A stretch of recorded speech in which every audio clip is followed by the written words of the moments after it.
കർത്താവിന് സ്തോത്രം. ഒന്നാം കൊരിന്ത്യ ലേഖന പഠനത്തിന്റെ 4-ാം ഭാഗത്തിലേക്ക് സ്വാഗതം. കർത്താവിൻ്റെ കൃപ നമ്മോടൊപ്പം ഉണ്ടായിരിക്കുമാറാകട്ടെ. 3-ാമത്തെ വാക്യം മുതൽ ഇന്ന് നമുക്ക് ചിന്തിക്കാം. നമ്മുടെ പിതാവായ ദൈവത്തിങ്കിൽ നിന്നും കർത്താവായ യേശുക്രിസ്തുവിൽ നിന്നും നിങ്ങൾക്ക് കൃപയും സമാധാനവും ഉണ്ടാകട്ടെ. പൗലോസ് തൻ്റെ എല്ലാ ലേഖനത്തിലും ഒരു ആശീർവാദം രേഖപ്പെടുത്തിയാണ് തുടങ്ങുന്നത്. ഇവിടെ ഉപയോഗിച്ചിരിക്കുന്ന ഗ്രേസ്, കൃപയും പീസ്, സമാധാനവും നമുക്ക് ദൈവം നമ്മെ വീണ്ടെടുക്കുവാൻ നമ്മോട് കാണിച്ച ദൈവത്തിൻ്റെ മഹാമനസ്കതയും, നാം വീണ്ടെടുക്കപ്പെട്ടതുകൊണ്ട് ദൈവത്തോടുള്ള ശത്രുത ഇല്ലാതായതുകൊണ്ട് നമ്മളിൽ ഉത്ഭവിക്കുന്നതാണ് സമാധാനം.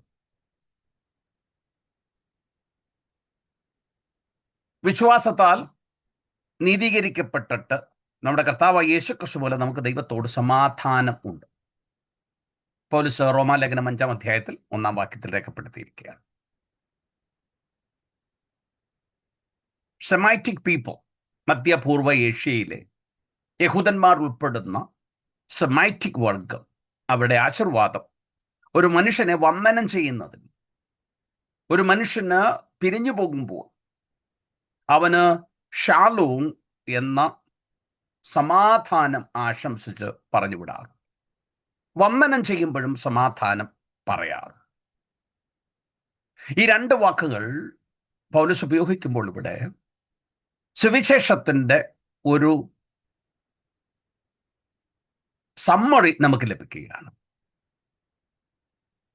അപ്പം ഗ്രേസ് എന്ന് പറയുന്നത് വിശ്വാസം മൂലം ദൈവം നമ്മളിൽ ചൊരിഞ്ഞു തന്ന എല്ലാ ആത്മീയ നന്മകളുടെയും അടിസ്ഥാന കാരണമാണ് കൃപ എന്ന് പറയും. All those benefits, bounty comes to us through Jesus Christ. ക്രിസ്തുവേശു മൂലം നമുക്ക് ലഭിക്കുന്ന എല്ലാ അനുഗ്രഹങ്ങളുടെ ആധാരം ദൈവത്തിൻ്റെ കൃപയാണ്.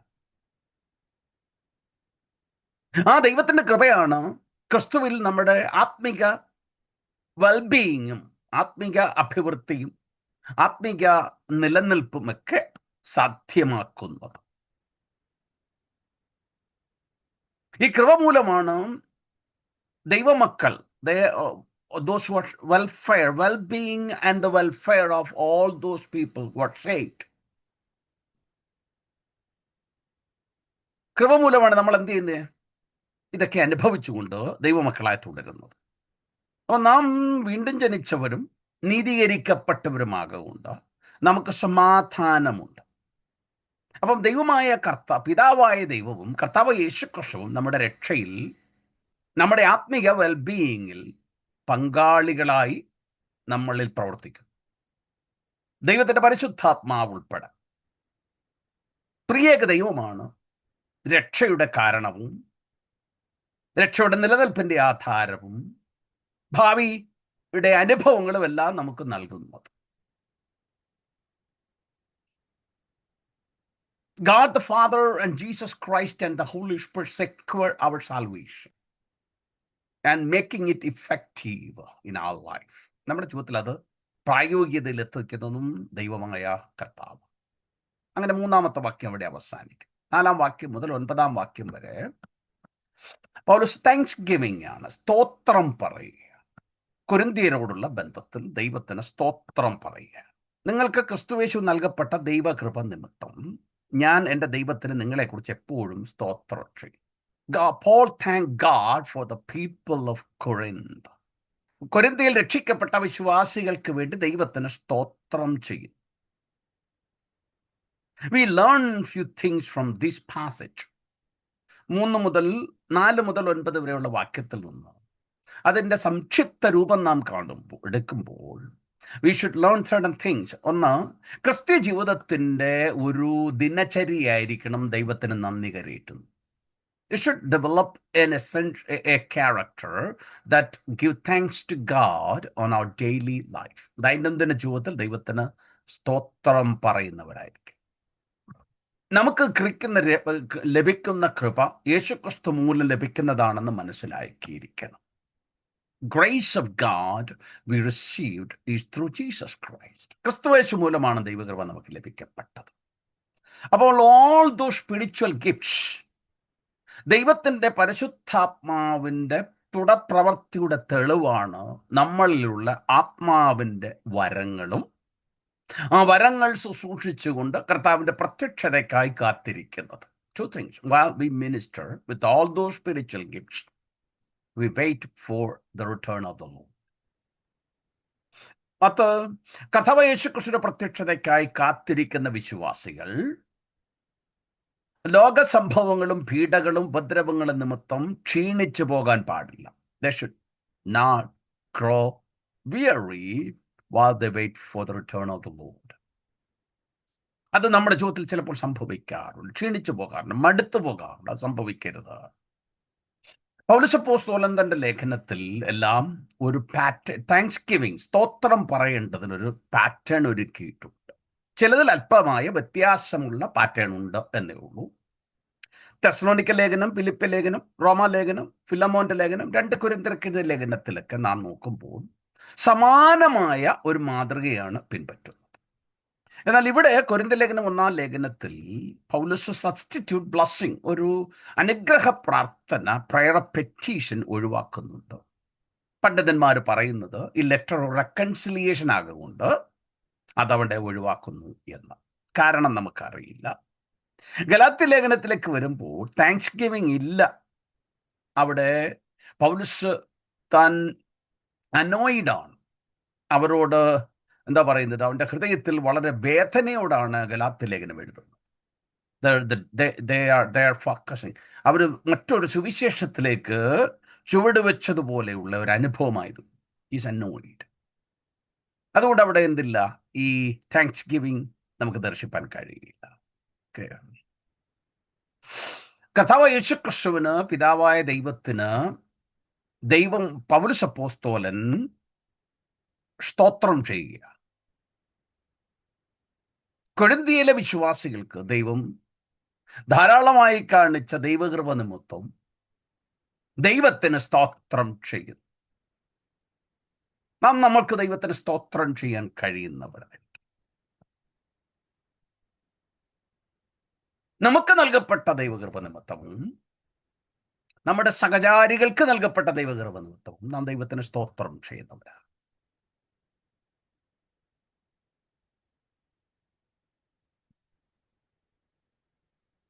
ദൈവത്തിൻ്റെ 1:4 മുതൽ 9 വരെയുള്ള വാക്യത്തിൽ ദൈവം അവർക്ക് ധാരാളമായി നൽകിയ ദൈവകൃപയെ അവിടെ വീണ്ടും ജനനത്തോട് തുടർന്നതാണ് അവർക്ക് ധാരാളമായി നൽകിയത്.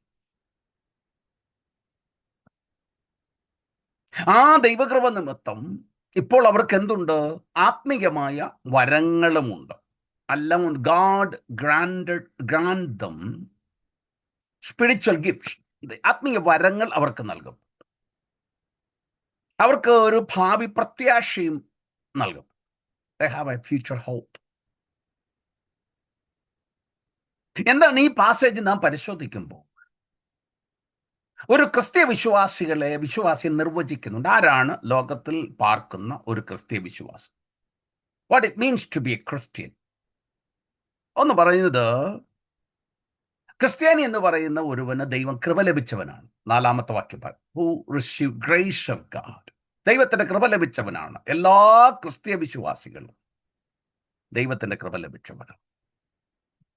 അവർക്കെല്ലാവർക്കും ആത്മാവിന്റെ വരങ്ങളെ നൽകിയവരാണ് ദൈവം. Spiritual endowment, verse number 5-7. അവർ കർത്താവ് യേശുക്രിസ്തുവിന്റെ വരവിന് വേണ്ടി കാത്തിരിക്കുന്നവരാണ്. Verse number 7. കർത്താവ് യേശുക്രിസ്തുവിന്റെ നാളിൽ അവർ കുറ്റമില്ലാത്തവരായി പ്രഖ്യാപിക്കപ്പെടുന്നവരാണ്. Verse number 8. അതിൻ്റെ കാരണം അവർ കർത്താവ് യേശുക്രിസ്തുവിനോടുള്ള കൂട്ടായ്മയിലാണ്. ഇവിടെ നമുക്ക് ക്രിസ്തുയേശു മൂലം നൽകപ്പെട്ട എല്ലാ ആത്മീക നന്മകളും ലിസ്റ്റ് ചെയ്യുക പ്രായോഗികമായി സാധ്യമല്ല. അത് പറ്റുകയില്ല. കാരണം അത്രമാത്രം അഗാധമാണത്. പൗലോസ് പറയുന്നത് സ്വർഗത്തിലെ സകല ആത്മീയ അനുഗ്രഹങ്ങളാൽ does not list all those heavenly blessings. അത് നമ്മൾ ദൈവവചനം പഠിക്കുമ്പോൾ പല ഭാഗങ്ങളിൽ നിന്നായി നമുക്ക് ധാരാളം ആ വിഷയത്തിൽ അറിവ് ലഭിക്കാനിടയാകും. എന്താണ് സ്വർഗത്തിലെ നന്മകളെ കൊണ്ട് നമ്മെ അനുഗ്രഹിച്ചിരിക്കുന്നത് എന്ന്.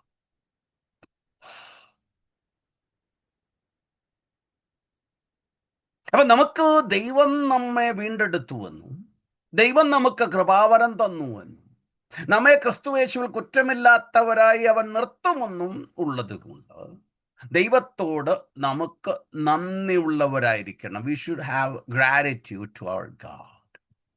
അത് വി ഓ ഹിം, നാം അവന് കടപ്പെട്ടിരിക്കുകയാണ്. We are indebted to God. ദൈവത്തോട് കടപ്പെട്ടിരിക്കുന്നു. ഡെയിലി ലൈഫ് പൗലോസിന്റെ ജീവിതത്തിൽ അങ്ങനെയാണ്. Pattern of life. പൗലോസ് എന്ത് ചെയ്താലും അവൻ എന്ത് സംഭവിച്ചാലും അത് ദൈവത്തിന്റെ ഇഷ്ടപ്രകാരമായിരുന്നു എന്ന് അംഗീകരിക്കുന്നവനായിരുന്നു പൗലോസ്. നമ്മുടെ കാലഘട്ടത്തിൽ നമ്മൾ ആഗ്രഹിക്കാത്തത് എന്തെങ്കിലും സംഭവിച്ചാൽ നമുക്ക് ബ്ലെയിം ചെയ്യുവാൻ പിശാചുണ്ട്. ദൈവഹിതം ആണോ അത് സംഭവിച്ചത് എന്ന് നമ്മൾ ആലോചിക്കില്ല. പിശാചിന്റെ കളിപ്പാവയായി തീരാറുണ്ട് നാം. ദൈവത്തിന്റെ സംരക്ഷണവും പരിപാലനവും ഒന്നും നമ്മൾ ഓർക്കാറ്. അതുകൊണ്ട് പലരും വിഷണ്ണരായി തീരാറുണ്ട് ആത്മീക ജീവിതത്തിൽ. We should understand. പൗലോസ് അപ്പോസ്തലനാണ് കൊരിന്ത്യയുടെ സഭയുടെ ആരംഭത്തിന് കാരണക്കാരൻ. ഒരു പ്രധാന ശില്പിയായി അവൻ അടിസ്ഥാനമിട്ടു. That's what he did. അവന്റെ ദൈവത്തിന്റെ കൃപ കൊണ്ടാണ് കൊരിന്ത്യ സഭ വളരുമാറാകുന്നത്. It's God who caused the church to grow. ഒരാൾ സുവിശേഷം പ്രസംഗിച്ച് നാം കർത്താവിൽ വന്നാൽ നമ്മളോട് സുവിശേഷം പ്രസംഗിച്ച് ആൾ നിമിത്തമല്ല നാം വളരുന്നത്. അദ്ദേഹത്തിന് ഇൻസ്ട്രുമെന്റ് ആകാൻ ഗാഡ് നമ്മുടെ ഗ്രോത്തിന്, നമ്മെ ആത്മീയ വർധനവിനായി ഉപദേശിപ്പാനും പ്രബോധിപ്പിപ്പാനും ദൈവം അവന് ഉപയോഗിക്കുമ്പോൾ തന്നെ നമ്മെ വളരുമാറാക്കുന്നത് ദൈവമാണ്. അത് നമ്മൾ അറിഞ്ഞിരിക്കണം. 5-ാമത്തെ വാക്യത്തിൽ വായിക്കുകയാണ്, അവനിൽ നിങ്ങൾ സകലത്തിലും വിശേഷാൽ സകല വചനത്തിലും സകല പരിജ്ഞാനത്തിലും സമ്പന്നരായി തീർന്നു. കൊരിന്ത്യയിലെ വിശ്വാസികൾ എൻറിച്ച്ഡ് ഇൻ എവ്രി വേ. യവന പദത്തിൽ, യവന ഭാഷയിൽ എൻറിച്ച്ഡ് ഇൻ എവ്രി വേ എന്ന് പറയുന്നത് ഫ്ലൂറ്റിറ്റ്സോ എന്ന വാക്കാണ്. മീൻസ് റിച്ച്, ധനവാൻ എന്നാണ് അർത്ഥം. ഇത് ധനവാൻ, സാമ്പത്തിക മേഖലയിൽ ഉപയോഗിക്കുന്ന ഒരു വാക്കാണ്. കൊരിന്ത്യയിലെ വിശ്വാസികൾ ആത്മീകമായി സമ്പന്നന്മാരാണ്. ഭൗതികമായി സമ്പന്നന്മാരായിരിക്കുന്ന ലോകജനത്തിനെ പോലെ കൊരിന്ത്യയിലെ വിശ്വാസികൾ ആത്മീകമായി ക്രിസ്തുയേശുവിൽ സമ്പന്നരാണ്. They are in fellowship with Christ. കർത്താവ് യേശു ക്രിസ്തുവിന്റെ കൂട്ടായ്മയിലും ബന്ധത്തിലുമായതുകൊണ്ടാണ്. അത് നിമിത്തം അവർ ക്രിസ്തുയേശുവിൽ സമ്പന്നന്മാരായത്. ക്രിസ്തുയേശു നമുക്ക് വേണ്ടി ദരിദ്രനായി എന്ന് 2 കൊരിന്ത്യർക്കെഴുതിയ ലേഖനത്തിൽ പൗലോസ് പറയുന്നു. എന്തിനാണെന്ന് ചോദിച്ചാൽ, നാം ക്രിസ്തുവിൽ ദൈവത്തിൽ സമ്പന്നരാകേണ്ടതിന്, ദൈവ വിഷയങ്ങളിൽ സമ്പന്നരാകേണ്ടതിന് അവൻ നമുക്ക് വേണ്ടി ദരിദ്രനായിട്ട്. ഇവിടെ 2 കാര്യങ്ങളാണ് പൗലോസ് മെൻഷൻ ചെയ്യുന്നു. ഒന്ന്, സകല വചനത്തിലും. സകലത്തിലും എന്ന് പറഞ്ഞിട്ട് 2 കാര്യം സ്പെസിഫിക് ചെയ്യുകയാണ്.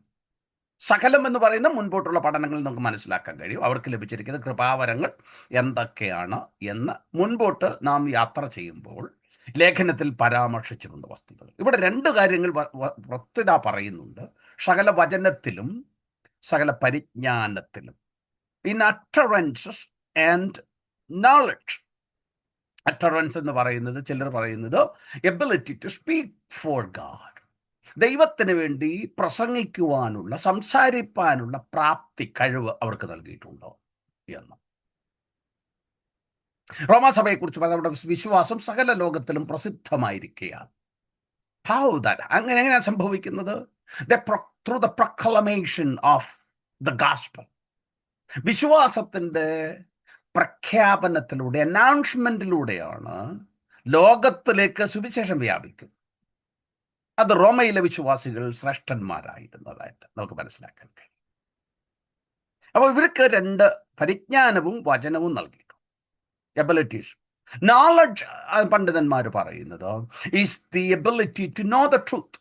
സത്യം ഗ്രഹിപ്പാനുള്ള കഴിവിനുമാണ് അണ്ടർസ്റ്റാൻഡിങ് എന്ന് പറയുന്നത്, നോളജ് എന്ന് പറയുന്നത്. ഇപ്പൊ ഇവിടെ രണ്ട് വിഷയങ്ങൾ പ്രസ്തുത പറഞ്ഞിട്ടുണ്ട്. ഈ വിശ്വാസികളെല്ലാവരും ദൈവത്തിൽ സകല ആത്മിക നന്മകളാലും അനുഗ്രഹിക്കപ്പെട്ടവരാണ്. ക്രിസ്തുയേശുവിൽ അനുഗ്രഹിക്കപ്പെട്ടവരാണ്. അതെനിക്ക് നിങ്ങൾക്കും അറിയാം. നമ്മുടെ ജീവിത എക്സ്പീരിയൻസിൽ ദൈനംദിനം നമ്മൾ അനുഭവിക്കുന്നതാണ്. That's what we are enriched. Daily we experience such blessings in our lives. ആറാമത്തെ വാക്യത്തിൽ വായിക്കുകയാണ്,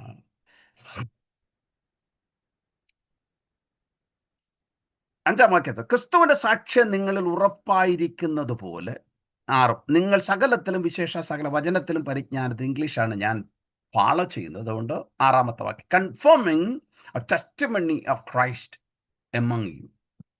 കൺഫേമിങ് എന്ന് പറയുന്ന വാക്കിന്റെ അർത്ഥം ബെബായിയോ എന്ന വാക്കാണ്. ബെബായിയോ എന്ന വാക്കാണ്. സുവിശേഷത്തിന് ഉള്ള മറ്റൊരു പേരാണ് കർത്താവ് യേശു ക്രിസ്തുവിന്റെ സാക്ഷ്യം എന്ന് പറയുന്നത്. തിരുവചനത്തിന് അനേക പര്യായങ്ങളും, അതുപോലെ സുവിശേഷത്തെക്കുറിച്ചും പര്യായങ്ങൾ.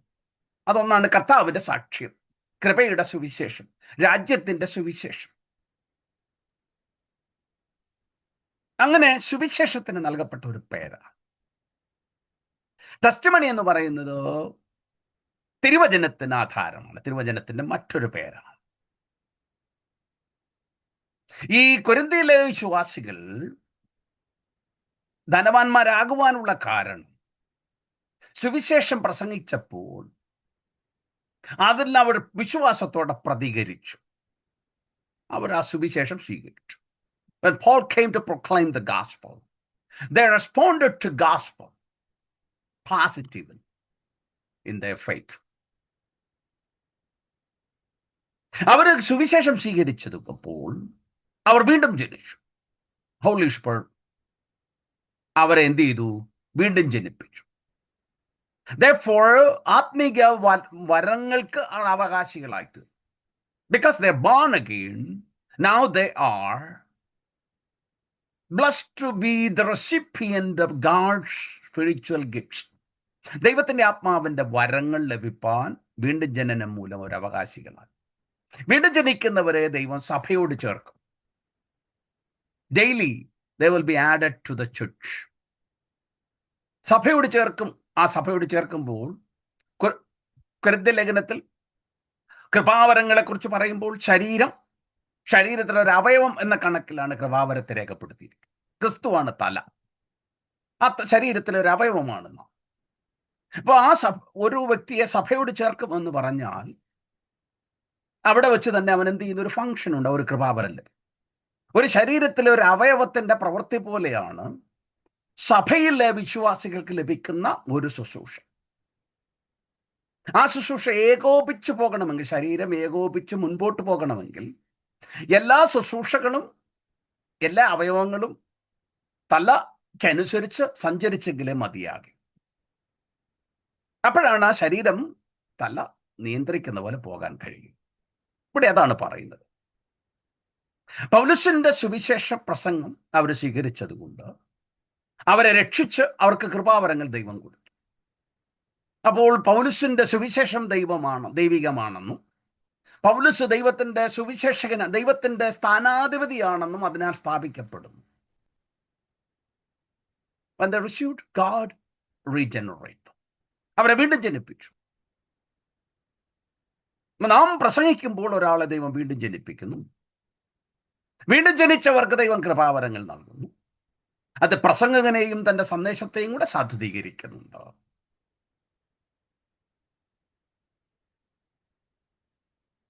ദൈവം അവനിൽ വിശ്വസിക്കുന്നവരെ സമ്പന്നന്മാരാകേണ്ടതിന് കൃപാവരങ്ങൾ കൊടുത്ത് അവരെ നിറയ്ക്കുന്നു. So that they can be in a public evidence for the work of Christ in their life. അവരുടെ ജീവിതത്തിൽ ദൈവം ചെയ്ത പ്രവൃത്തിയുടെ സാക്ഷികളിലൂടെയാണ് ആ വ്യക്തികൾ. എന്നെ വീണ്ടും ജനിപ്പിച്ച് എനിക്ക് കൃപാവരം തന്ന ദൈവം മറ്റുള്ളവർക്ക് എൻ്റെ ജീവിതം ഒരു സാക്ഷ്യമാണ് ദൈവപ്രവൃത്തിയുടെ. It's very important in our Christian life. 7ാമത്തെ വാക്യം. So that you may come short of no gift. നിങ്ങൾ ഒരു കൃപാവരത്തിനും കുറവില്ലാത്തവരെ നമ്മുടെ കർത്താവ് യേശുക്രിസ്തു പ്രത്യക്ഷത കാത്തിരിക്കുന്നു. 7ാമത്തെ വാക്യം. അപ്പോൾ കർത്താവ് യേശുക്രിസ്തുവിന്റെ സുവിശേഷം സ്വീകരിച്ചത് നിമിത്തം ദൈവസഭയെ ദൈവം കൃപാവരത്താൽ നിറച്ചു. Enriched with them the spiritual gift. They lack no gifts. അവർ ഒരു കൃപാവരത്തിനും കുറവില്ല. ഇവിടെയാണ് കൃപാവരം കരിസ്മാറ്റ എന്ന വാക്ക് ആദ്യമായിട്ട് ഈ ലേഖനത്തിൽ ഉപയോഗിക്കുന്നത്. ഇനി പല പ്രാവശ്യം ഉപയോഗിക്കുന്നുണ്ട് കരിസ്മാറ്റ. കറിസ്മ എന്ന വാക്ക് it's a first Greek word charisma for കൃപാവരത്തിൽ ഉപയോഗിക്കുന്നത്. ഇവിടെ പറഞ്ഞ 2 വസ്തുതകൾ പറഞ്ഞിട്ടുണ്ട്. ഒരാൾ വിശേഷാൽ സമ്പന്നരായത്, അട്ടറൻസസ് വചനത്തിലും പരിജ്ഞാനത്തിലും. അത് മാത്രമായി ചുരുക്കിക്കളയരുത് ദൈവത്തിന്റെ കൃപാവരം. തുടർന്നുള്ള അധ്യായങ്ങൾ 12, 14 അധ്യായങ്ങളിൽ സവിസ്തരം ആ വസ്തുതകളെ രേഖപ്പെടുത്തിയിട്ടുണ്ട്. അത് പഠിക്കുമ്പോൾ കൂടുതൽ നമുക്ക് അവിടെ ഗ്രഹിക്കുവാനായി കഴിയും. ആത്മീയ വരങ്ങൾ നൽകിയിരിക്കുന്നത് സ്വന്തം ഭോഷണത്തിന് വേണ്ടിയല്ല, സഭയുടെ പൊതുപ്രയോജനത്തിന് വേണ്ടിയാണ്.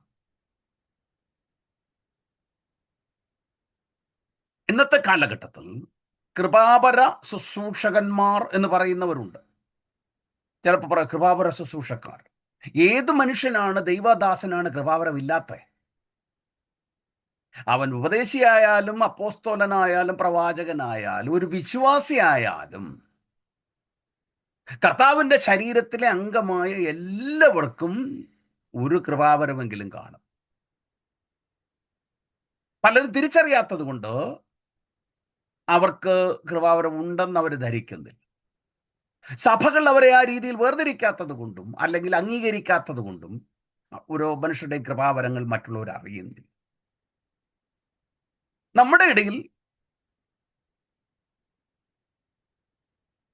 5 വിധ ഓഫീസുകൾ സഭയിൽ ഉള്ളപ്പോൾ അപ്പോസ്തോലൻ, പ്രവാചകൻ, സുവിശേഷകൻ, ഉപദേശകൻ, ഇടയൻ എന്ന 5 വിധ ഓഫീസ് ഉള്ളപ്പോഴും അതിനോടനുബന്ധിച്ച് ധാരാളം കൃപാവരങ്ങളുമുണ്ട്. കൂടുതൽ എപ്പോഴും കേൾക്കുന്ന കൃപാവരം പ്രവചനം, പിന്നെ ചിലർ രോഗശാന്തി എന്നിവ. മറ്റ് കൃപാവരങ്ങളെക്കുറിച്ച് പലർക്കും വലിയ ഒരു ധാരണയില്ല. ഇത് കൃപാവരങ്ങളുടെ വിവരണമല്ലാത്തതുകൊണ്ട് ഞാൻ ഇവിടെ അത് നിർത്തുകയാണ്. അപ്പോൾ സഭയുടെ ആത്മീയ വർധനവിനാണ് കൃപാവരങ്ങൾ നൽകിയിരിക്കുന്നത്. ആ കൃപാവരങ്ങൾ ലഭിച്ചിരിക്കുന്നത് ഒരു വ്യക്തിയുടെ ആത്മീയയുടെ വളർച്ചയുടെയോ വിശുദ്ധിയുടെയോ ആത്മീയതയുടെ അടിസ്ഥാനത്തിലല്ല. Not because of their spirituality, not because of their holiness, not because of their maturity. ഒരുവൻ ക്രിസ്തുയേശുവിന്റെ ശരീരത്തിൽ അംഗമായതുകൊണ്ടാണ്. So then he has to function. അങ്ങനെയാണ് ശരീരമാകുന്നത്. ക്രിസ്തുയേശുവിന്റെ ശരീരമാകും. ക്രിസ്തു എന്ന തലയോളം നമ്മെ ആ ശരീരത്തിലേക്ക് ചേർത്ത് വെച്ചിരിക്കുന്നതാണ് ബോഡി ഓഫ് ക്രൈസ്റ്റ്. അത് നാം അറിഞ്ഞിരിക്കുകയാണ്. കൃപാവരമുള്ള ഒരാള് പറയാ ഞാൻ മെച്ചൂർഡാൻ ധരിക്കരുത്. Not because you are member of the body of Christ. കർത്താവിന്റെ അതാണ് നിങ്ങളുടെ ഫങ്ഷൻ. അവർക്ക് എന്തില്ല?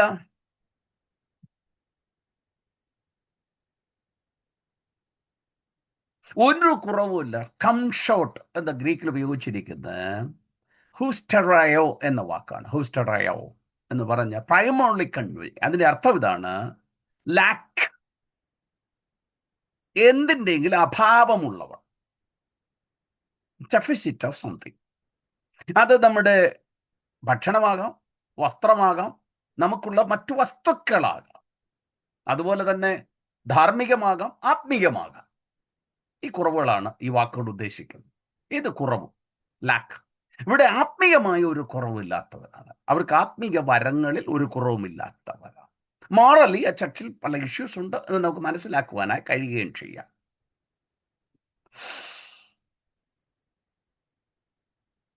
അപ്പോൾ ഒരു സമൂഹം ദൈവം വച്ചിരിക്കുന്ന സ്റ്റാൻഡേർഡിന് കുറവാണെങ്കിൽ അവനെ തൂക്കി നോക്കുമ്പോൾ കുറവുള്ളവനായി കാണും. ബെൽസാസർ രാജാവിനെ ദൈവം തൂക്കി നോക്കിയപ്പോൾ കുറവുള്ളവനായി കാണും. അതവന്റെ മോറൽ ഫെയിലിയർ ക്യാരക്ടർ. ഇവിടെ ആത്മീയമായി അവർക്ക് ഒരു കുറവില്ലാത്തവരാണ്. ആ ദൈവം അവരെ സുവിശേഷ പ്രവർത്തനത്തിനായി സജ്ജരാക്കി. So they will have end result. കർത്താവ് യേശു ക്രിസ്തുവിന്റെ പ്രത്യക്ഷതയെങ്കിൽ അവരെന്തിലാകും? കുറ്റമില്ലാത്തവരായി പ്രഖ്യാപിക്കപ്പെടും. കുറ്റമില്ലാത്തവരായി നിൽക്കാൻ കഴിയും അവർക്ക്. So they will receive the end time result. വിശേഷം സ്വീകരിച്ചു, ആത്മാവിൽ ദൈവം അവരെ സമ്പന്നരാക്കി, ജീവനുള്ള പ്രത്യാശ നൽകി. ഇനിയും ആത്യന്തികമായി കർത്താവായ യേശു ക്രിസ്തുവിന്റെ പ്രത്യക്ഷതയെങ്കിൽ അതിന്റെ ആത്യന്തിക അനുഭവം അവർ പ്രാപിക്കും. അതാണ് ക്രിസ്തീയ വിശ്വാസികളെ സംബന്ധിച്ചുള്ള പ്രത്യാശ. ഈ വിശ്വാസികൾ കർത്താവിന്റെ പ്രത്യക്ഷതയ്ക്കായി കാത്തിരിക്കുകയാണ്. അതിന് വേദപുസ്തകത്തിൽ ചിലപ്പോൾ പുത്രത്വം പ്രാപിക്കുന്നതിന്. ഇപ്പോൾ നമ്മൾ പുത്രന്മാരാണ്, എന്നാൽ ദ ഫൈനാലിറ്റി നമ്മൾ സ്വീകരിച്ചിട്ടില്ല. നാം രക്ഷിക്കപ്പെട്ടവരാണ്, എന്നാൽ നമ്മുടെ രക്ഷയുടെ ആത്യന്തിക അനുഭവം പ്രാപിച്ചിട്ടില്ല. നമ്മെ വീണ്ടെടുക്കേണ്ടത് ആത്മാവിനെ അച്ചാരവും മുദ്രയും ഇട്ടിരിക്കുകയാണ് ദൈവം. ഗ്യാരണ്ടിയാണ് that we will be completely delivered or saved. അതുണ്ട് ദൈവപുത്രന്മാരുടെ പ്രത്യക്ഷത എന്ന വേദപുസ്തകത്തിൽ കർത്താവിന്റെ പ്രത്യക്ഷതയ്ക്ക്. ഇതൊക്കെ വേദപുസ്തകത്തിൽ ഉപയോഗിക്കുന്ന വലിയ പദങ്ങളാണ് കർത്താവിന്റെ വരവിനോട് സംബന്ധിച്ചു. കർത്താവിന്റെ വരവെന്ന് പറയുന്നത് is a momentous event that will happen in future. ഭാവിയിൽ കർത്താവ് യേശു ക്രിസ്തുവിന്റെ പ്രത്യക്ഷത ഉണ്ടാകും. That's A revelation of Jesus. കർത്താവിന്റെ വെളിപ്പാടാണ്, പ്രത്യക്ഷതയാണ്. കർത്താവ് യേശു ക്രിസ്തുവിന്റെ പ്രത്യക്ഷതയെക്കുറിച്ച്, വെളിപ്പാടിനെ കുറിച്ച് പൗലോസ് വിവിധ ടേമുകൾ ഉപയോഗിക്കുന്നു. കമ്മിങ് എന്നുപയോഗിക്കുന്നുണ്ട്, അപ്പിയറിംഗ് പ്രത്യക്ഷത എന്ന് ഉപയോഗിക്കുന്നുണ്ട്. ലാറ്റിനിൽ തത്തുല്യമായ വാക്ക് അഡ്വെന്റ് എന്ന വാക്കാണ് ഉപയോഗിക്കുന്നത്. That's a dramatic manifestation of Christ. തന്റെ സഭയ്ക്ക് വേണ്ടി പ്രത്യക്ഷപ്പെടും. And he will appear gloriously to establish the kingdom. രാജ്യം സ്ഥാപിക്കാൻ മഹത്വത്തിൽ പ്രത്യക്ഷപ്പെടും. ഇതൊക്കെയും ദൈവത്തിന്റെ വചനത്തിലുള്ള സന്ദേശങ്ങളാണ്. കർത്താവ് യേശു ക്രിസ്തുവിന്റെ റെവലേഷൻ എന്ന് പറയും. Now Christ is hidden from our natural eyes. So he will reveal himself and we will see him as he is. അവൻ ഇരിക്കുന്ന പോലെ നാം അവനെ കാണും. Means what? We will be like him. സെൻസിലാണ് നാം ആരും ക്രിസ്തുവും ക്രിസ്തുവിന്റെ ജനവും സാരാംശത്തിൽ ഒഴിച്ച്, സത്തയിൽ ഒഴിച്ച് അവർക്ക് തുല്യരായിത്തീരും. In perfect humanity, Christ appeared in a glorified body. തേജസ്കരിക്കപ്പെട്ട ശരീരത്തിലാണ് സ്വർഗത്തിൽ കർത്താവ് യേശു ക്രിസ്തു ഇരിക്കുന്നത്. ശരീരം മനുഷ്യതയുടെ ഭാഗമാണ്, part of humanity. So we will have a perfect humanity. Both നമുക്ക് ഒരു പരിപൂർണ മനുഷ്യത ഉണ്ടാകും, മനുഷ്യത്വം. ഇപ്പോൾ നമ്മൾ പൂർണ്ണരല്ല. ജഡം നമ്മളിൽ വസിക്കുന്നുണ്ട്. പാപം ഒന്നും ചെയ്തില്ലെങ്കിൽ പോലും ജഡം നമ്മളിൽ വസിക്കുന്നു. സോ ദാറ്റ്സ് അപൂർണതയുണ്ട്. നമ്മളൊരു പൂർണ്ണ മനുഷ്യൻ ആകും. പെർഫെക്ഷൻ അന്നാണ് നമുക്ക് ലഭിക്കാൻ പോകുന്നത്. നമ്മൾ കർത്താവിനെ അതുപോലെ അവനെ കാണും.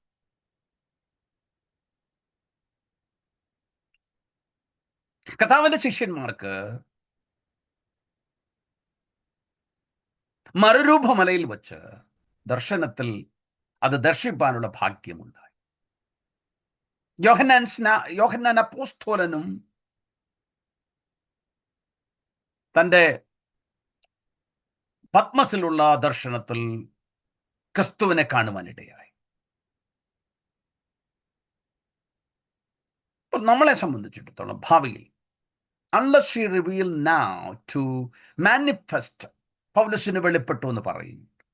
ഒരാൾക്ക് വെളിപ്പെട്ടു എന്ന് പറഞ്ഞാൽ അത് സത്യമാണോ എന്ന് തിരിച്ചറിയുക പ്രയാസം. അവകാശപ്പെടുന്നുണ്ട്, ഇല്ല എന്ന് നമ്മൾ പറയും. മാനിഫെസ്റ്റ് ചെയ്യുമ്പോൾ he won't come in that very splendor of his glory. അത് മനുഷ്യന് ഗ്രാഹ്യമല്ല. Therefore, some phenomena will accomplish. So, ദൈവപ്രത്യക്ഷതയുടെ phenomena will accomplish here. You might hear sound, but not in the complete sense. പരിപൂർണതയുടെ ദൈവപ്രത്യക്ഷതയുടെ നമുക്ക് എന്താ പറയുന്നത്, manifestation എപ്പോഴും സൃഷ്ടികൾക്ക് പ്രത്യക്ഷപ്പെടുന്ന ആർക്കാണോ അവർക്ക് ഗ്രഹിക്കാവുന്ന രീതിയിൽ, സെൻസിബിൾ അല്ല നമുക്ക് കാണാൻ കഴിയാത്തത്. അപ്പം 8-ാം വാക്യത്തിൽ പറയുന്നു റിവീൽഡ് ഇൻ ദാറ്റ് അഡ്വാൻസ്. 8-ാം വാക്യം പറയുന്നത് നമ്മുടെ കർത്താവ് യേശുക്രിസ്തുവിന്റെ നാളിൽ കുറ്റമില്ലാത്തവരായി തീരേണ്ടതിന് അവൻ നിങ്ങളെ അവസാനത്തോളം ഉറപ്പിക്കും. Instead of speaking, God strengthening or establishing them. അത് ദൈവം ചെയ്യുന്നതാണ് വിശ്വാസികളെ. തെസ്സലോനിക്ക ലേഖനത്തിലും റോമാലേഖനത്തിലും ഒക്കെയാണ് പറയുന്നത് അവൻ നമ്മളെ ഉറപ്പിക്കും. ഇവിടെ അതല്ല പറയുന്നത്. ദൈവം നമ്മെ ഉറപ്പിക്കും എന്ന് പറയുന്നതിന് പകരം പൗലോസ് ഉപയോഗിക്കുന്ന മറ്റൊരു ടെർമിനോളജിയാണ് എ ലീഗൽ കോർട്ട് സിസ്റ്റം. കോടതിയുടെ ഒരു റൂമിൻ്റെ ഒരു പ്രയോഗമാണ് പ്രയോഗിക്കുന്നത്. എന്ന് പറഞ്ഞാൽ ഇപ്പം പൗലോസ് പറയുന്ന നിങ്ങൾ ആ ദിവസത്തെങ്കിൽ നിങ്ങൾ കുറ്റമില്ലാത്തവരായി പ്രഖ്യാപിക്കപ്പെടുമെന്നാണ്. കൊരിന്ത്യയിലെ വിശ്വാസികൾ will be confirmed in a sense that they are being pronounced not guilty. അതാണ് ഇവിടുത്തെ പൗലോസ് പറയുന്നത്. They will be pronounced not guilty before God. Blameless, ദൈവം മുൻപാകെ കുറ്റമില്ലാത്തവരായി നിൽക്കും. That's the end of the dispensation. ഈ യുഗത്തിന്റെ പരിസമാപ്തിയിലാണ്. ആ പീരീഡാണ് കർത്താവ് യേശുക്രിസ്തുവിന്റെ പ്രത്യക്ഷതയോട് ആരംഭിക്കുന്നത്. That's where we go. Blameless എന്ന് പറഞ്ഞ വാക്കിന്റെ അർത്ഥം ഇവിടെ അതിന്റെ legal ടെർമിനോളജിയിൽ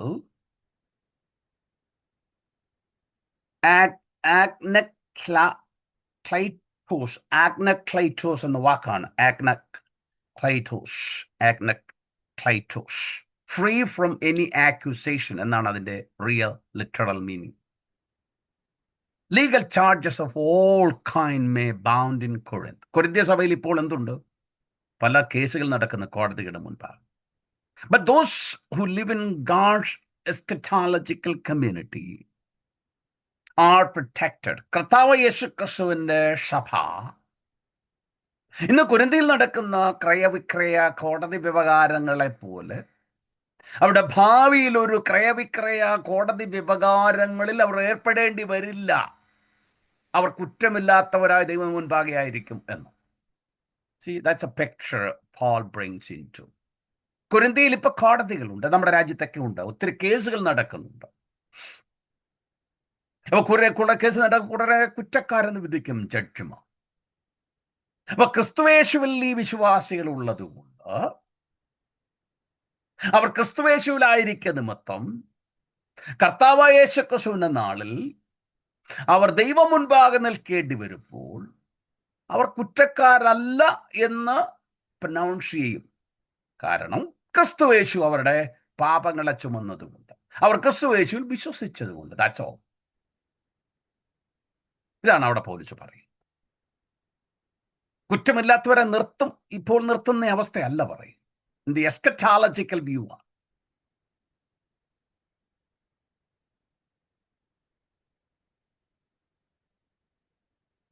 The appearing of Christ. കർത്താവായ യേശുക്രിസ്തുവിന്റെ പ്രത്യക്ഷതയ്ക്ക് എന്റെയും നിങ്ങളുടെയും പാപങ്ങൾ മോചിക്കപ്പെട്ടതുകൊണ്ടും എന്നെയും നിങ്ങളെയും ക്രിസ്തുവേശുവിൽ ഉള്ള വിശ്വാസത്താൽ നീതീകരിക്കുകയും ചെയ്യപ്പെട്ടതുകൊണ്ട് നമുക്ക് ഇനി ഒരു ന്യായവിധിയില്ല. ക്രിസ്തുയേശുവുള്ളവർക്ക് ഒരു ശിക്ഷാവധിയുമില്ല. When you appear before God, നിങ്ങൾ കുറ്റമുള്ളവരായി വിധിക്കപ്പെടുകയില്ല. There will not be that you will not be proclaimed as guilty. നിങ്ങൾ കുറ്റമുള്ളവരെന്ന് വിധിക്കപ്പെടുകയില്ല. അത് പാപിയും ദൈവമായിട്ടുള്ള ന്യായവിധി അല്ല. ഇനി നമുക്കുള്ള ശേഷിക്കുന്ന ന്യായവിധികളൊക്കെയും നമ്മുടെ പ്രവൃത്തികളുടെ പരിശോധിക്കുകയാണ്. പ്രതിഫലത്തിന് വേണ്ടിയുള്ള പരിശോധനയാണ്. ഈ ക്രിസ്തുയേശുവിൽ പണിതിരിക്കുന്ന പൗലോസ് പ്രധാന ശില്പിയായി അടിസ്ഥാനമിട്ടു കൊരിന്ത്യ സഭയ്ക്ക്. ആ അടിസ്ഥാനം ക്രിസ്തുയേശുവാണ്. മറ്റൊരു അടിസ്ഥാനം ആർക്കും ഇടാൻ കഴിയുകയില്ല. പൗലോസിന്റെ അടിസ്ഥാനം കറക്റ്റാണ്. ഇനി അതിന്മേൽ പണിയുന്നവർ സഭയുടെ പണിയിൽ ഏർപ്പെട്ടിരിക്കുന്ന ആളുകളാണ്. വൈക്കോൽ, കച്ചി, മരം എന്നിവ കൊണ്ട് പണിതാൽ അത് തീയിൽ വെന്തു പോകും. എന്നാൽ ആ പണി ഒരു മനുഷ്യൻ വൈക്കോലിന് പകരം, കച്ചിക്ക് പകരം, മരത്തിന് പകരം സ്വർണം, വെള്ളി, വിലപിടിപ്പുള്ള കല്ലുകൾ കൊണ്ടാണെങ്കിൽ അത് തീയിൽ നിലനിൽക്കും. So he will receive reward. പക്ഷേ വെന്തുപോയാലും അവൻ നഷ്ടപ്പെട്ടു പോകുകയില്ല. തീ പിടിച്ച ഒരു ഭവനത്തിൽ നിന്ന് ഒരുവൻ പ്രയാസരൂപേണ രക്ഷപ്പെടുന്ന പോലെ അവൻ രക്ഷപ്പെടും. ഇതാണ് അവിടുത്തെ പരാമർശം. അല്ലാതെ രക്ഷ അവന് നഷ്ടപ്പെട്ടു പോകും എന്നാണ് ക്രിസ്തുയേശുവിന്റെ പരിശോധന. ഇവിടെ പറയുന്നത് കർത്താവ് യേശുക്രിസ്തുവിന്റെ നാളിൽ, യേശുക്രിസ്തുവിന്റെ നാളിൽ. ഈ പ്രയോഗത്തെ പലരും തെറ്റിദ്ധരിക്കാറുണ്ട്. അത് യഹോവയുടെ ദിവസമായി തെറ്റിദ്ധരിക്കാറുണ്ട്. ചില പര്യായമാണെന്ന് പറയാറുണ്ട്. ഇത് യഹോവയുടെ ദിവസമാണ് എന്ന് വേദോസം പഠിപ്പിക്കുന്നില്ല. യഹോവയുടെ ദിവസവും കർത്താവ് യേശുക്രിസ്തുവിന്റെ ദിവസം, യേശുക്രിസ്തുവിന്റെ ദിവസവും, ലോർഡ്സ് ഡേ, കർത്താവിന്റെ ദിവസവും 3 ദിനങ്ങളാണ്. കർത്താവ് യേശുക്രിസ്തുവിന്റെ ദിനം എന്ന് പറയുന്നത്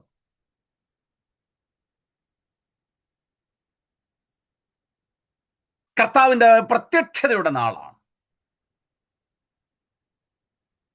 കർത്താവിന്റെ നാളെന്ന് പറയുന്നത് ആദിമസഭ സഭായം കൂടേണ്ട വേർതിരിച്ച ആഴ്ചവട്ടത്തിന്റെ 1-ാം നാളാണ്, ലോർഡ്സ് ഡേ. അതിപ്പോഴത്തെ ക്രിസ്തീയ സമൂഹവും ഇസ്ലാം രാഷ്ട്രം ഒഴിച്ച് മറ്റ് രാഷ്ട്രങ്ങളിലൊക്കെയും സൺഡേ ആണ് സഭായോഗത്തിനെ വേർതിരിച്ചിരിക്കുന്നത്. പല രാജ്യങ്ങളും അത് അന്ന് അവധി ദിവസവും കൂടെയാണ്. So we all go to. മറ്റൊന്ന് യഹോവയുടെ ദിവസം, the day of the Lord. അത് പ്രവചന പുസ്തകങ്ങളിൽ പഴയ നിയമത്തിൽ ധാരാളം ഉപയോഗിച്ചിട്ടുള്ള പദമാണ്. അത് 8 പഴയ നിയമ പ്രവാചകന്മാർ 19 പ്രാവശ്യം ആ പദം ഉപയോഗിച്ചിട്ടുണ്ട്. ഈ ഫ്രേസ് ഉപയോഗിച്ചിട്ടുണ്ട്, യഹോവയുടെ ദിവസം എന്ന് പറയുന്നത്. യെശയ്യാ പ്രവചനത്തിൽ, ഇസക്കേൽ പ്രവചനത്തിൽ, യോവേൽ പ്രവചനത്തിൽ, ആമോസിന്റെ പ്രവചനത്തിൽ, ഒബദായാവിന്റെ പ്രവചനത്തിൽ, സക്കറിയ പ്രവചനത്തിൽ, സഫന്യാവിന്റെ പ്രവചനത്തിൽ, മലാഖായി പ്രവചനത്തിൽ ഒക്കായി 19 പ്രാവശ്യം ഉപയോഗിച്ചിട്ടുണ്ട്. ഈ പ്രയോഗം എന്ന് പറയുന്നത് ഒരു ക്രോണോളജിക്കൽ ടൈം പീരീഡ് എന്ന അർത്ഥത്തിലല്ല പറയുന്നത്. an epoch, ഒരു കാലഘട്ടം എന്നാണ് പറയുന്നത്.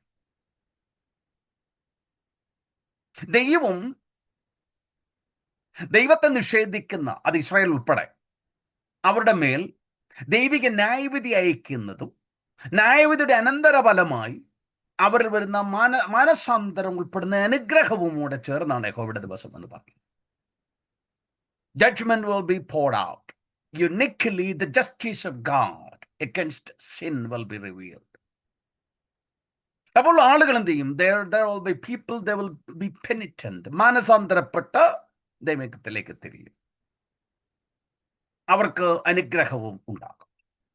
അതിനെ ഭയങ്കര ദിനം, കഠിനമായ ദിനം എന്നൊക്കെ വേദപുസ്തകത്തിലുണ്ട്. ഭാവി കാലത്തിൽ സംഭവിക്കുന്നതാണ് യഹോവയുടെ ദിനമാണ്. ട്രിബുലേഷൻ പീരീഡ്, മഹോദ്രവ കാലം. അത് യഹോവയുടെ ദിനമാണ്. ആ കാലഘട്ടത്തിൽ വെളിപ്പാട് പുസ്തകങ്ങൾ വായിക്കുമ്പോൾ, മത്തായി സുവിശേഷം 24 അധ്യായം വായിക്കുമ്പോൾ, a lot of cosmic വലിയ മാറ്റങ്ങൾ, ഇന്നത്തെ അല്ല, നമ്മൾക്ക് ചിന്തിപ്പാൻ കഴിയാത്ത വിധം സംഭവ പരമ്പരകൾ ഭൂമിയിലുണ്ടാകും. ആകാശത്തിലും സമുദ്രത്തിലും ഭൂമിയിലും കരയിലും സമുദ്രത്തിലും ആകാശത്തിലുമൊക്കെയായി. ആർക്കും ഇന്നത്തെ മനുഷ്യന് ഗ്രഹിക്കാവുന്നതിനപ്പുറത്ത് പ്രതിസന്ധികൾ ഉണ്ടാകുന്ന ഒരു കാലഘട്ടമാണ് ഭാവികാല യഹോവയുടെ ദിവസം. ഇന്ന് ഇസ്രായേലിന്റെ ബന്ധത്തിൽ സെർട്ടൻ പീരീഡ് യഹോവയുടെ ദിവസം എന്ന് പറഞ്ഞിട്ട് അത് ഹിസ്റ്റോറിക്കലി ഫുൾഫിൽഡ് ആയിട്ടുണ്ട്. ഭാഗികമായി ബാബിലോണിന്റെ ന്യായവിധിയെക്കുറിച്ച് പറയുന്ന ഭാഗമുണ്ട്, ഭാഗികമായി ഇസ്രായേലിന്റെ ന്യായവിധിയെക്കുറിച്ച് പറയുന്ന ഭാഗം. അതൊക്കെ നിവർത്തിയായി ഭാഗികമായി. ഫൈനൽ ഫുൾഫിൽമെന്റ് സെർട്ടൻ ഓൺ നമുക്ക് മനസ്സിലാക്കാം. അപ്പോൾ ഈ പറയപ്പെടുന്ന ഡിസ്റ്റർബൻസസും സംഭവ പരമ്പകൾ അടങ്ങുന്നതാണ് യഹോവയുടെ ദിവസം. വളരെ പ്രവചിപ്പാൻ കഴിയാത്ത വിധം കാലാവസ്ഥയിൽ ഉണ്ടാകുന്ന മാറ്റങ്ങൾ. ക്ലൗഡ് ആൻഡ് തിക് ഡാർക്ക്നെസ്, ഇരുട്ടും മേഘങ്ങളും നിറഞ്ഞ അന്തരീക്ഷത്തിൽ, ആകാശത്തിൽ വലിയ സംഭവങ്ങൾ നടക്കും.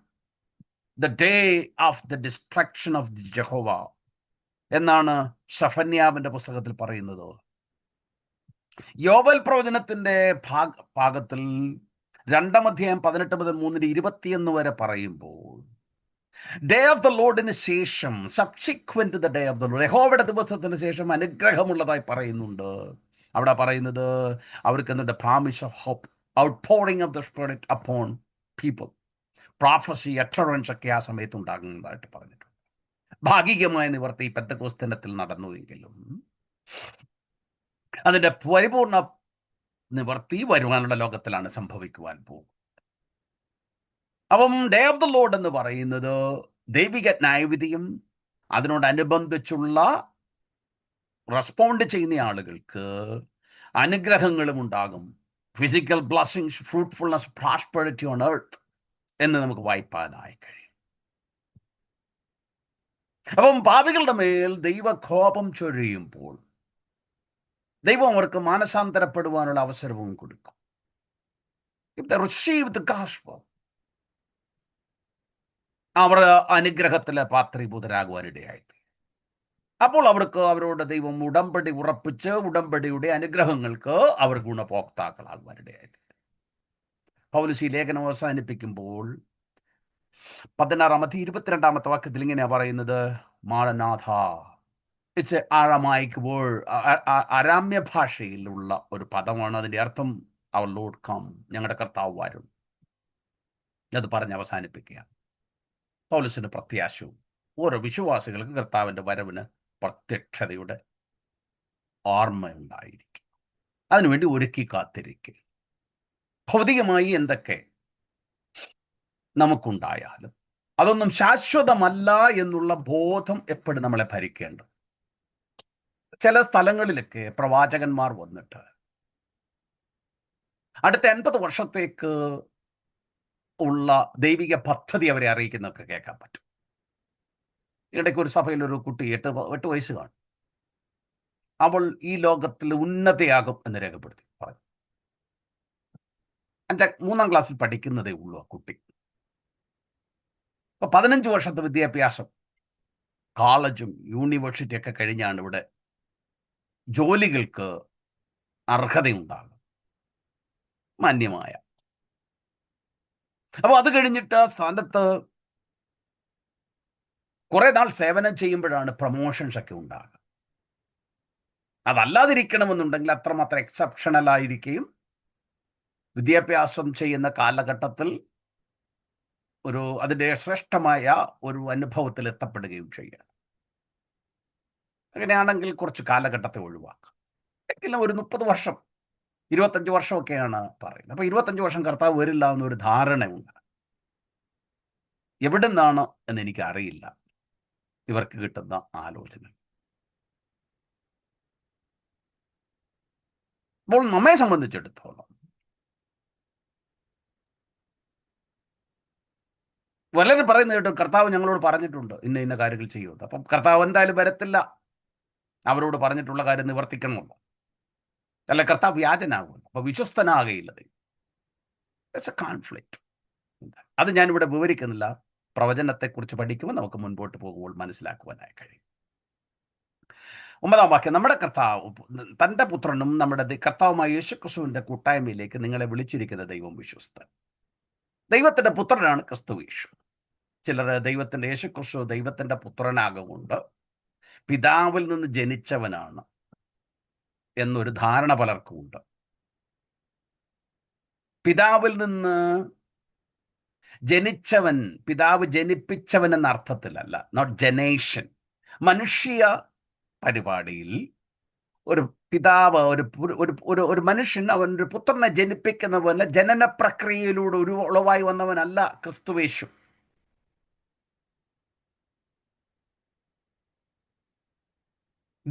ദൈവ സാരാംശത്തിലെ ദൈവ വ്യക്തികളെ വേർതിരിക്കേണ്ടതിന് ഉപയോഗിക്കുന്ന ഒരു കാരണമാണ് പിതാവും പുത്രനും പരിശുദ്ധാത്മാവും എന്ന്. ഈ പുത്രൻ ദൈവ സാരാംശമുള്ളവനാണ്. ഇപ്പം ഒരു മനുഷ്യൻ ഒരു പുത്രനെ ജനിപ്പിച്ചാൽ ആ മനുഷ്യന്റെ സകല സാരാംശവും പുത്രനുണ്ടാകും. അവനും മനുഷ്യനാണ്. ഏജിങ്ങിന്റെ പ്രശ്നമേ ഉള്ളൂ. ദൈവത്തിന്റെ പുത്രനാണ് ക്രിസ്തു എന്ന് പറയുന്നത് ദൈവം അല്ലാതാകുന്നില്ല. ഹ്യൂമൻ സെൻസിൽ പോലും ചിന്തിച്ചാൽ മനുഷ്യ സാരാംശമുള്ളവനാണ് മനുഷ്യന്റെ പുത്രൻ. ആ അർത്ഥത്തിൽ നിങ്ങൾ ഇതെടുത്താലും ദൈവത്തിന്റെ പുത്രൻ ദൈവസാരാംശമുള്ളവനാണ്. ഇവിടെ പുത്രൻ എന്ന് പറയുന്നത് മനുഷ്യൻ ജനിപ്പിക്കുന്ന പോലെ ജനിപ്പിച്ചവനല്ല എന്നതേ ഉള്ളൂ. പിതാവിനെ നിന്ന് പുത്രനെ വേർതിരിക്കേണ്ടതിനാണ് അവനെ പുത്രൻ എന്ന് വിളിക്കുന്നത്. ആ പുത്രനാണ് സൃഷ്ടിക്ക് കാരണഭൂതൻ. പിതാവ് സൃഷ്ടി നടത്തിയതുപോലെ തന്നെ പുത്രനും സൃഷ്ടി നടത്തിപ്പുകാരനാണ്. അതുപോലെ പരിശുദ്ധാത്മാവും. അപ്പം ത്രിയേക ദൈവമാണ് സൃഷ്ടിയുടെയും അതിൻ്റെ പരിചരണത്തിൻ്റെയും ഒക്കെ കാരണാഭൂതന്മാർ എന്ന് മനസ്സിലാക്കുക. ആ കൂട്ടായ്മയിലേക്ക് നിങ്ങളെ വിളിച്ചിരിക്കുന്ന ദൈവം വിശ്വസ്തൻ. God is faithful. ക്രിസ്തു യേശു, നമ്മെ ക്രിസ്തു യേശു തൻ്റെ കൃപയാൽ, ദൈവം തൻ്റെ കൃപയാൽ ക്രിസ്തു യേശുവിലൂടെ നമ്മെ വിളിച്ചു. നമ്മെ അവിടെ സൂക്ഷിക്കുകയാണ് ദൈവമായ കർത്താവ്. ദൈവത്തിൻ്റെ വിശ്വസ്തത എന്ന് പറയുന്നത് അവൻ്റെ സ്വഭാവമാണ്.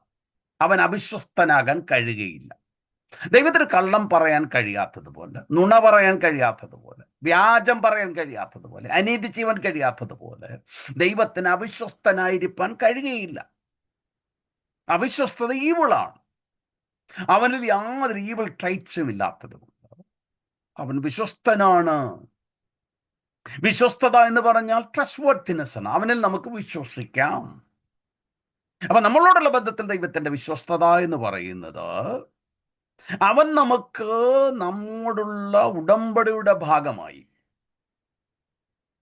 നമുക്ക് വാഗ്ദാനം ചെയ്തിരിക്കുന്ന സകല വസ്തുതകളും നിവർത്തിപ്പാൻ അവന് റിസോഴ്സസ് ഉണ്ട്. അവനത് നടത്താൻ വിശ്വസ്തനുമാണ്. അതാണ് ദൈവത്തിന്റെ വിശ്വസ്തത എന്ന് പറയുന്നത്. ദൈവത്തിന്റെ ഒരു വാഗ്ദാനവും എന്ത് ചെയ്യത്തില്ല, പരാജയപ്പെട്ടു പോകുകയില്ല. അവന്റെ പ്രവൃത്തിയെ തടുക്കാൻ ആർക്കും കഴിയുകയില്ല. അവന്റെ പ്രവൃത്തിയെ അനൽ ചെയ്യുവാൻ ആർക്കും കഴിയുകയില്ല. No power can. അപ്പൊ അവന്റെ വിശ്വസ്തത മേഘങ്ങളോളം വലുതല്ലയോ എന്ന് സങ്കീർത്തനത്തിൽ ഉപയോഗിക്കും. മനുഷ്യന് ലഭ്യമായ ഭാഷയുടെ പരമാവധി ഉപയോഗത്തിലാണ് അത് ഉപയോഗിക്കുന്നത്.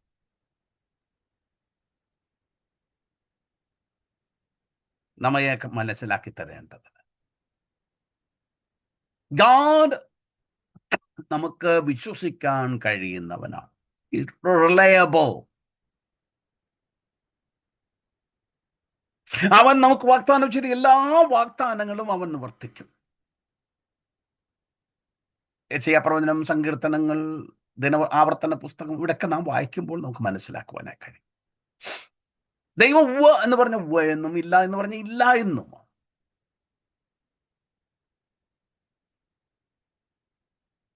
നമ്മെ കൂട്ടായ്മയിലേക്ക് വിളിച്ച ദൈവം നമ്മെ സൂക്ഷിപ്പാനും വിശ്വസ്തനാണ്,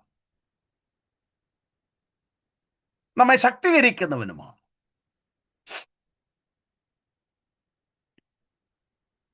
നമ്മെ വിളിച്ച ദൈവം നമ്മെ ഏൽപ്പിച്ചിരിക്കുന്ന ദൗത്യം നിർവഹിക്കുവാൻ നമുക്ക് ആവശ്യമായ ആത്മിക ബലവും ആത്മിക വരവും ആത്മിക ശക്തിയും നൽകുന്നവനാണ്.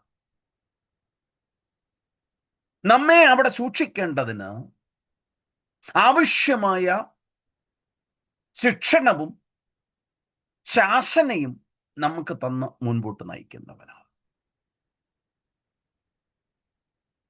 ദൈവത്തിന് ഒരു വിശുദ്ധ ജനമായി ദൈവം നമ്മെ ക്രിസ്തുവേശുവിൽ വിളിച്ചു വേർതിരിച്ചിരിക്കൊണ്ട് നാം ദൈവത്തിൻ്റെ അനുഗ്രഹങ്ങൾക്കും കാരണഭൂതനാണ്. ഇവിടെ പൗലുസ് താങ്ക്സ് ഗിവിംഗ്, സ്വത്രാർപ്പണം സമാപിപ്പിക്കുകയാണ്. അടുത്ത വേദഭാഗം എന്ന് പറയുന്നത് അടുത്ത ഡിവിഷനാണ്. 1-ാം അധ്യായം 10-ാമത്തെ വാക്യം മുതൽ 4-ാം അധ്യായം 21-ാമത്തെ വാക്യം വരെ സഭയിലെ ഐക്യതയില്ലായ്മയും സഭയിലെ പ്രതിസന്ധികളെയും അവലോകനം ചെയ്യുകയാണ്. അതിനെ വിശദീകരിക്കുകയാണ് പൗലോസ് ചെയ്യുന്നത്. അത് അടുത്ത ദിവസം അത് തുടർന്ന് ചിന്തിക്കാൻ ദൈവത്തിൻ്റെ ആത്മാവ് നമ്മെ സഹായിക്കുമാറാകട്ടെ. പ്രിയപ്പെട്ടവരെ, കൊരിന്ത്യയിലെ സഭ ഒരു കൃപാവരത്തിനും കുറവില്ലാത്തവരായി. കൃപാവരങ്ങൾ ഉപയോഗിക്കുന്നതിൽ അവരുടെ ഇടയിൽ വലിയ പ്രതിസന്ധികൾ ഉണ്ടായിരുന്നു. ധാർമ്മികമായ പരാജയം അവർക്കുണ്ടായി. അവിടെ ചരിത്രവും ഇസ്രായേൽ ചരിത്രമൊക്കെ നമ്മെ പഠിപ്പിക്കുന്നത് നമുക്കിതൊരു ദൃഷ്ടാന്തവും പാഠങ്ങൾ ഉൾക്കൊള്ളേണ്ടതുള്ള ദൈവിക അഭ്യസനത്തിന്റെ കളരിയും. കർത്താവിന്റെ പ്രത്യക്ഷതയ്ക്കായി കാത്തിരിക്കുന്നവരാണോ നാം? കർത്താവിന്റെ പ്രത്യക്ഷതയ്ക്കായി കാത്തിരിക്കും ജീവിത പ്രതിസന്ധികളിൽ നാം അഴലുന്നവരാണോ? നമ്മൾ ധാരാളം പാട്ടുകൾ കേൾക്കാറുണ്ട്. ആ പാട്ടുകളൊക്കെ നമ്മളുടെ ഒരു ആശയറ്റവരായിട്ടൊക്കെയാണ് എന്ത് ചെയ്യുന്നത്, പലപ്പോഴും വരച്ചു കാട്ടുന്നത്. നമ്മുടെ ആത്മീയ ജീവിതത്തെ മരുഭൂമിയുടെ യാത്രയുടെ ഒക്കെ ഉപമിച്ച പാട്ടുകാരുണ്ട്. അതിനകത്ത് എത്ര സത്യസന്ധത, ദൈവത്തോട് നീതി, വചനത്തോട് നീതി പുലർത്തുന്നു എന്ന് ആരും പരിശോധിക്കുന്നില്ല.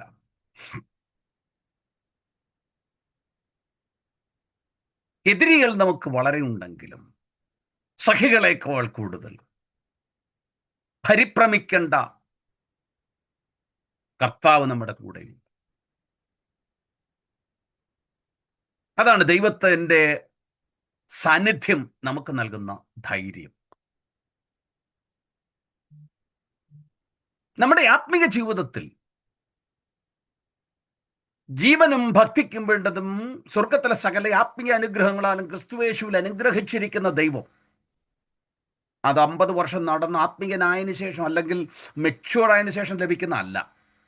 The day when you received Christ, ക്രിസ്തുയേശുവിൽ വിശ്വസിച്ച ദിവസം നിങ്ങൾ സ്വർഗത്തിലെ സകല ആത്മീയ അനുഗ്രഹങ്ങൾക്കും പാത്രീഭൂതരായി. അങ്ങനെ ലഭിച്ചിരിക്കുന്ന നാം, ദൈവത്തിൻ്റെ പരിപാലനത്തിൽ കഴിയുന്ന നാം, നമ്മുടെ ആത്മീയ ജീവിതം എങ്ങനെയാണ് കഴിക്കുന്നത്? കർത്താവിൻ്റെ വരവിന് വേണ്ടി ശുഷ്കാന്തിയോടെ കാത്തിരിക്കുകയാണ്. ദൈനംദിനം നന്ദിയുള്ള സ്തോത്രത്തോടെ ജീവിക്കുന്നവരാണ് ദൈവം. പൗലോസ് പറയുന്നുണ്ട്, കൃപയാൽ ക്രിസ്തുയേശുവിൽ വിശ്വസിക്കുന്നവർക്ക് സുവിശേഷത്തിന്റെ പ്രസംഗം കേൾക്കുമ്പോൾ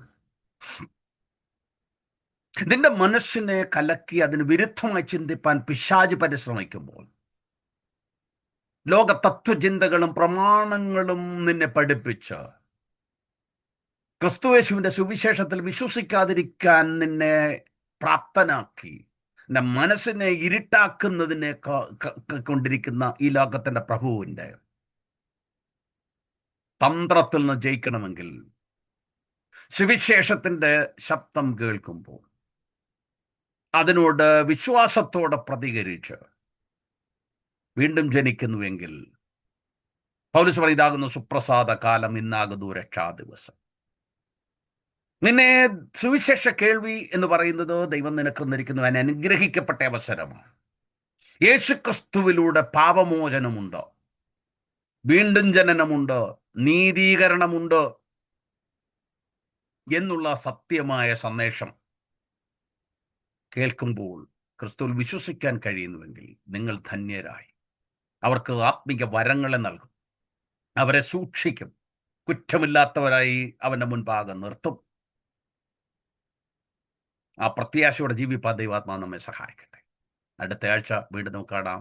കർത്താവിൻ്റെ കൃപ കൂടെ ഇരിക്കുമാറാകട്ടെ.